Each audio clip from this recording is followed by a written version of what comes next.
again. Thanks for being here. Just thought I'd have a look inside of this 4016. I checked the cable. It looks like it is making a good connection, and the actual connector looks good. I have not cleaned that connector. Who knows? Maybe there's something with that. And of course, inside this machine, as I see, most everything is not socketed, so I can't just swap things in and out. But the main thing we're looking at here is right on here.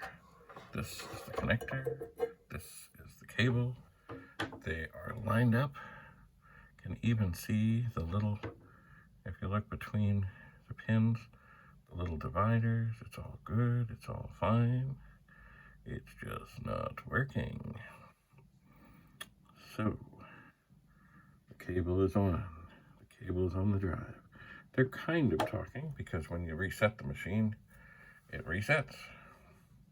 Or when you reset the PET, the disk drive says, oh my, I better do my wake up thing here. Anyway, it is very possible that there are other chip troubles going on with this machine.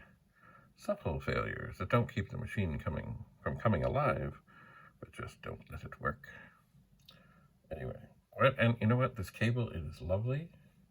It is, but who knows? Maybe something inside is bad. I don't know. I suppose there's probably, with a meter, with a continuity tester, there is a way to check and see if all the pins seem to be talking to the pins on the other end.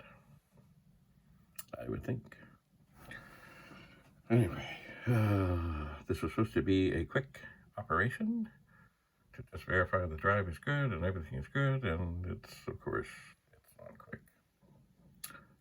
So, thanks again for coming. Stay tuned for the VAT40 and another attempt to talk to the 4040, upgraded to 2040, of course.